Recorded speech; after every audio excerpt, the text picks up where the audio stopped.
You're at the beach one hot afternoon, feeling thirsty. You remember spotting a lemonade stand right by the entrance. It's a bit of a walk from where you're sitting, but you still decide to make the trip. On the way back, you start thinking, what if I opened a stand closer so people like me wouldn't have to walk so far? The next morning, you show up early to scout the beach. The entrance is right in the middle, where the lemonade cart was located. So now the question is, where should you set up? If you go to the left edge, you'll win the customers right at that edge. Everyone else will walk to the center stand because it's still closer.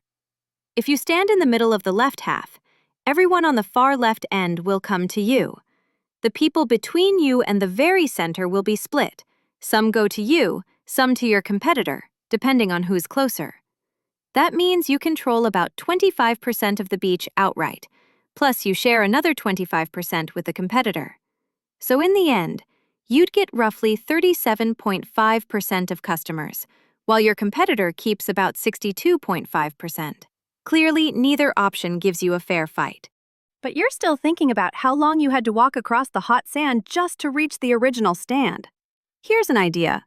What if both stands set up a little away from the center, each toward its own side?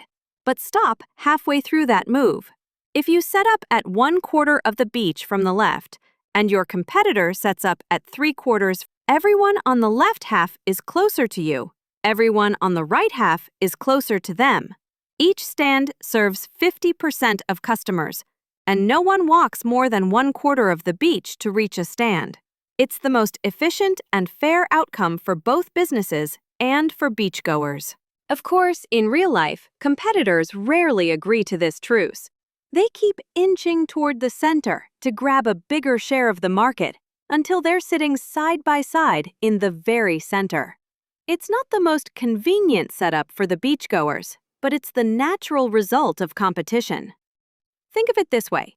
When one vendor is sitting in the busiest spot, the second vendor has almost no choice but to move closer too.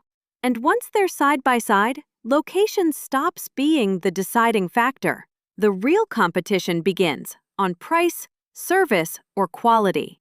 You see this every day. Gas stations across the street from each other, fast food chains side by side, coffee shops on the same corner. You compete not just by where you are, but by what you do. Maybe you offer a small discount or bundle deals. It doesn't seem huge, but people notice. Or your sign is brighter. Your store feels more welcoming. Customers remember the name they see most often. Maybe you stock that one snack no one else carries. Maybe you're open an extra hour. These details turn one-time visitors into loyal regulars. So being next to your competitor doesn't mean you're doomed to split the market forever. It means you have the chance to stand out on things that actually matter. Competition isn't about pushing the other guy out. It's about raising your own game. Location puts you in front of customers, but your prices, your service, your branding, that's what keeps them coming back.